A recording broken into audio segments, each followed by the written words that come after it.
Oh, you're right, Saitama. This is so much more fulfilling. So, I told myself that I wasn't going to deliberately play bad games anymore. But here we are, playing Grand Summoners for the iPhone. Why? Well, I certainly didn't choose it because of the name, and in fact chose it very much in spite of the name. I started because of this guy. Look at this guy. He's got the regal epaulets, wears a fucking rug as a cape, smug expression on his face, and he has a Japanese sword called Nanashi. Yeah, while you were out being a productive member of society, I was busy playing phone games. He is the agent of darkness, the apex of epic. Kane, a man out to conquer the game's generic fantasy setting and the hordes of unwashed masses within. By his side, a squad of champions. The princess, who's on this team for one reason and one reason only. She can turn into a xenomorph. The knight, whose armor is purple. The magician, who smeared gum on blank pages to make it look like she's reading, when really, she just doesn't want to talk to you. They're sick of your shit.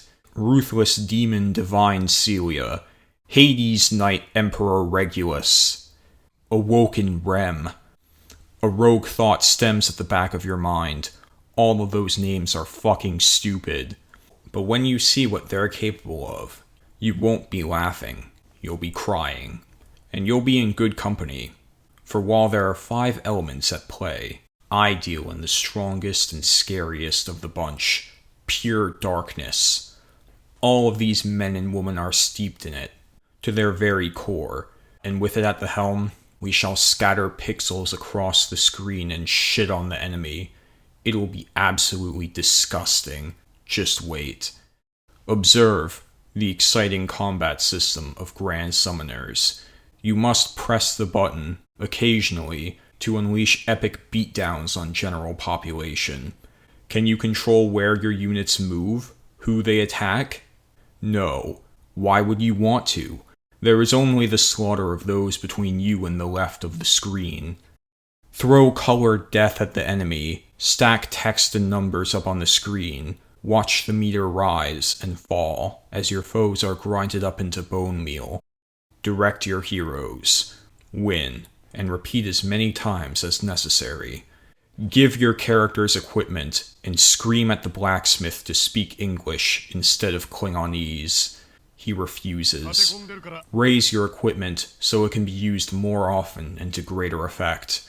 Build the advantage. With basic materials, you can also construct your own weapons, but all too often these are useless, and for the most part you'll be getting your armaments and units from the charming, characteristic mobile game feature that is fucking gambling. The rates are pretty bad too.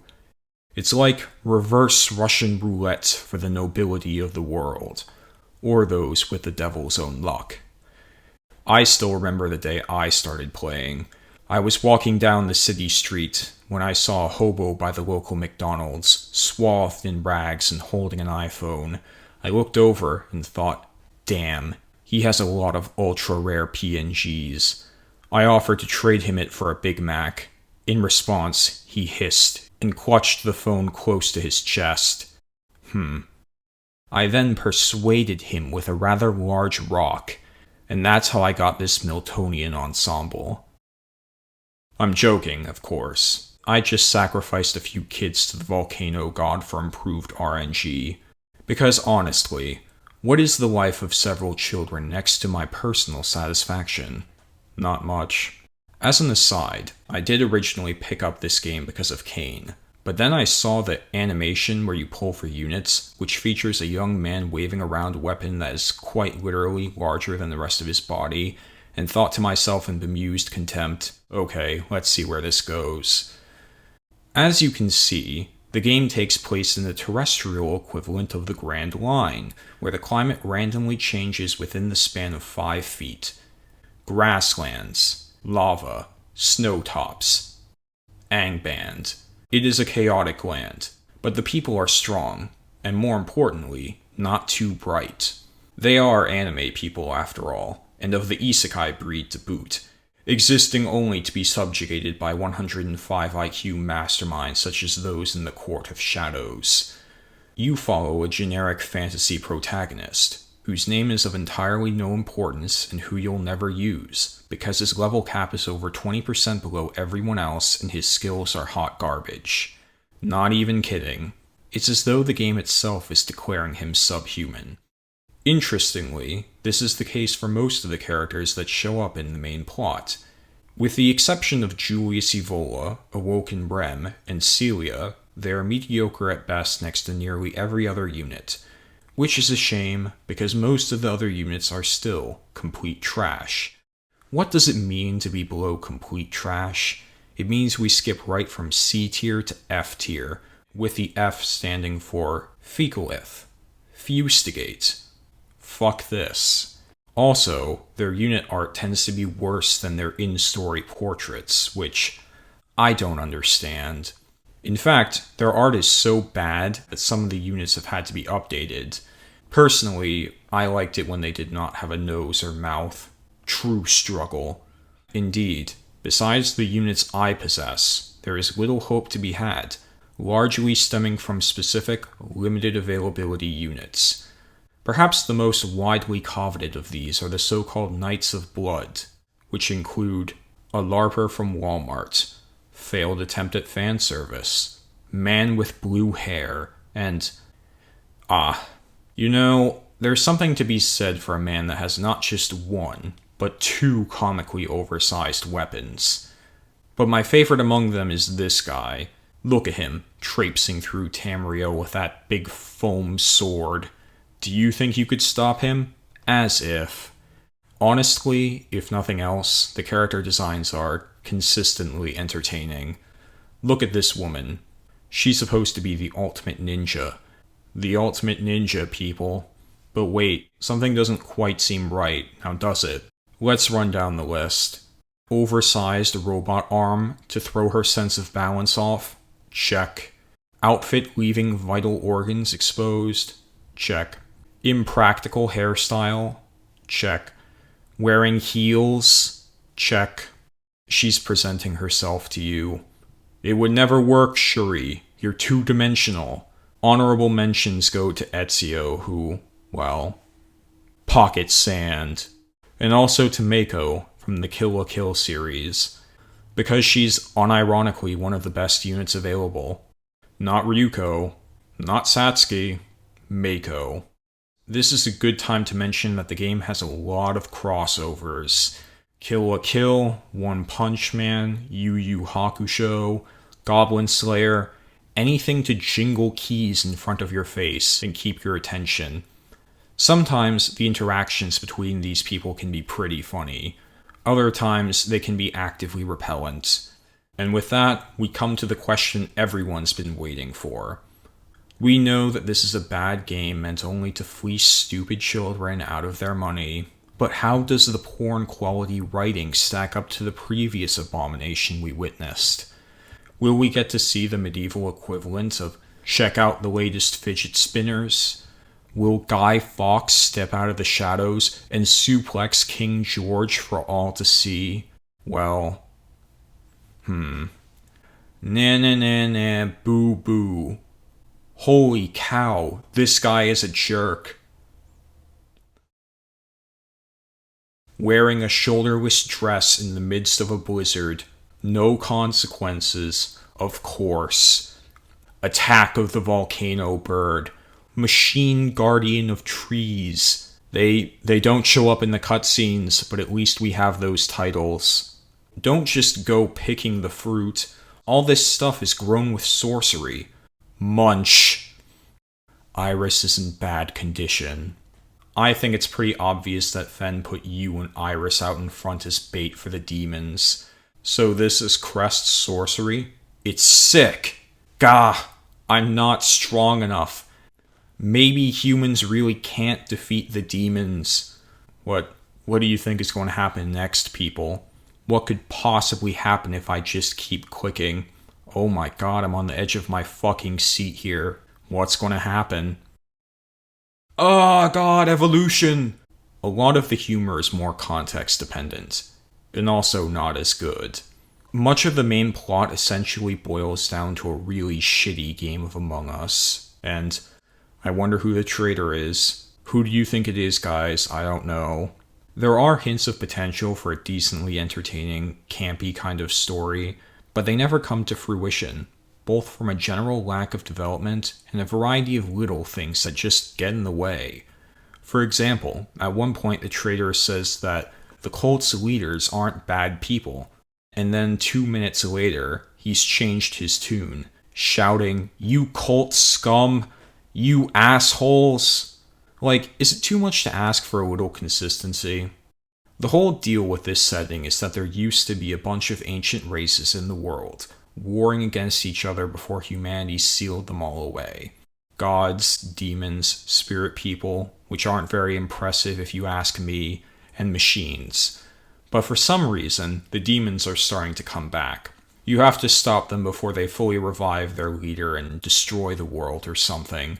And while this is happening, there's apparently a terrible secret about humanity's history, that a secret society will do anything to keep hidden, even sabotage efforts to stop the demons themselves. That secret, if you don't care about spoilers, is that the gods and demons were sealed unwillingly. No shit? You might be a bit confused, like, yeah, of course that's what happened. What, were we supposed to believe that these guys just consented to being imprisoned for all time? But no, this is the big end-all secret for the cult, and apparently they think that if it gets out, the guilt will be too much for mankind to bear. So, clearly the writers have no concept of human nature. And sometimes, they repeat certain tropes with zero payoff. The first time I heard people jokingly refer to the team mascot as being emergency rations, I didn't think it was funny, because I'd heard it before. The fifth time I heard it, I had to put the phone down to get some air. They keep trying to force these two together, but they have zero chemistry. It's bullshit. Oftentimes, one of the two major villains hints at some personal past with a lead character. 9 chapters later, we're still no closer to figuring out what her beef is, besides the relatively predictable twist that said the lead is a goddess. But that can't be it, right? Speaking of which, it really does not help matters when the most common representatives of the demonic forces are these two. Behold, Team Rocket's dumpy cousins, Nier and Grad. See, Nier named herself after her favorite game, while Grad named himself after his greatest achievement, which of course was graduating from elementary school. They exist to be generic villains, and then get defeated before angrily shaking their fists at the protagonists, all while the narrative pulls increasingly convoluted and ridiculous stunts to make you think that they're still a threat. At one point, there's the risk of not just one, but 2 demon lords getting revived, and our main character is rushing to stop them. So who are we going to face? Some new monster type, like the major boss before? This guy? No, the Pikachu bandits. But look, they're overflowing with purple this time. It's so scary! I sort of wanted to like Nier, but I couldn't. I didn't want to like Grad, so I didn't. Also of notice that each of the monsters and equipments have their own descriptions, sometimes giving rich lore that would otherwise be inaccessible. The great shield symbol of the Juno Templar Thetis.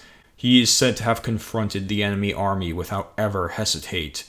He always protected his companions by taking the hits for them, and was finally recognized as the Shield of the Templars. As a fortress, the shield protected his penetration enemy lines and prevented the enemy's advance. It's not quite Dark Souls, or Game of Thrones, or good storytelling. More of an insanity test if you ask me. And if you're at this point in the video, you already failed.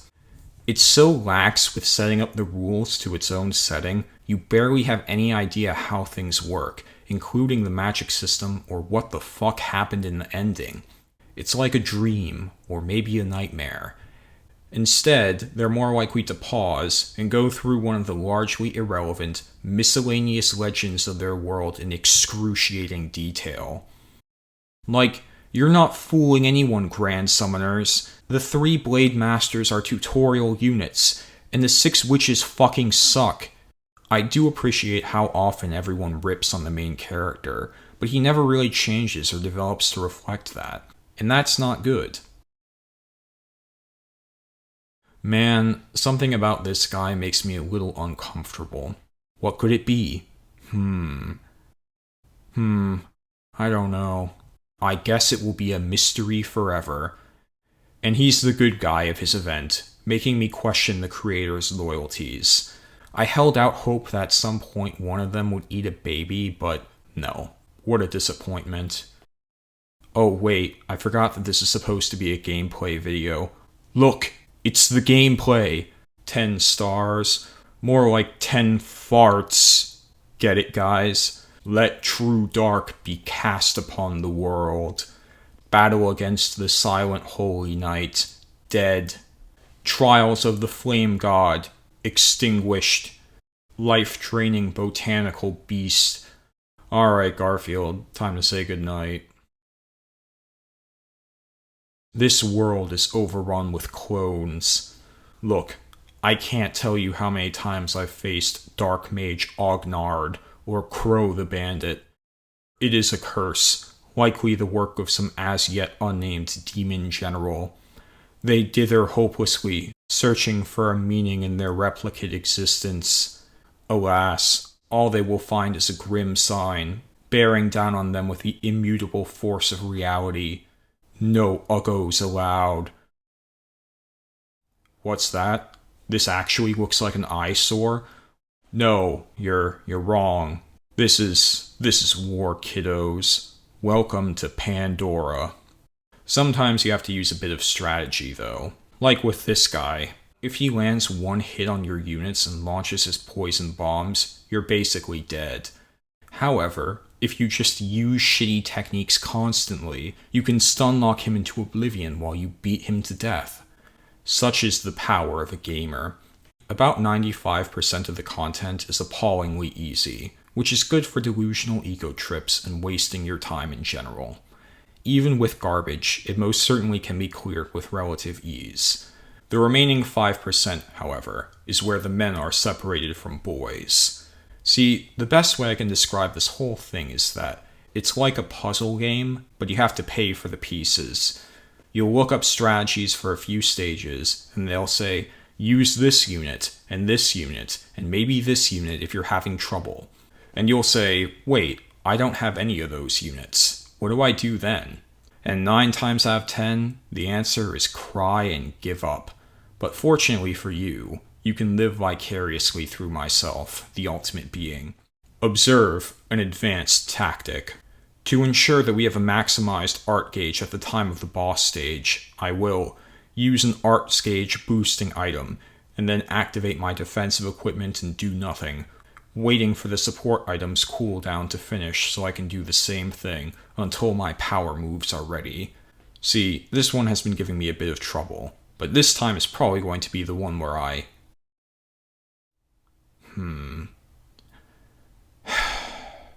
Just die. There we go. You know, after a certain point you struggle with things to say on this game. There's only so many times I can make fun of the dumb story, or sarcastically comment on the gameplay. Like, what is left? The answer, of course, is the same as always.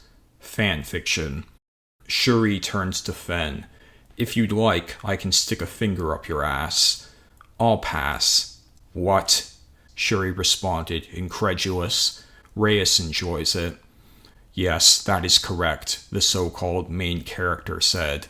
Then they all turned to me and asked, what the fuck is wrong with you? I looked at the camera and gave it the Jim face. It seems as though there was a bit of controversy in the community over the absolute plot twist that the developers prioritize short-term gains over community relations, and that the game may be going down the tubes. But you see, I have the solution in hand. It was in front of our faces the whole time. We need more crossovers. No, wait. We need crossovers of crossovers. I want to see Amai Mask beat the shit out of Bakugo while Madara dabs in the background. Come on, make it happen. I could even provide the script if need be. Some might say that's impossible, or illegal. But hey, so was the American Revolution, and that happened. At least the creators do have an active online presence. Update live, ding ding. Summon Shiki, Ni, and Tamai. Now, fire. Thank God the emojis were there. The game is an experience, and really, that's all I was after. An experience for everyone. An experience for no one. A walk into the black of the abyss, where the mind touches eternity and death hangs in the air. Love, hate, jealousy. What is the meaning of it all? We will surely find the answer one day, over the horizon.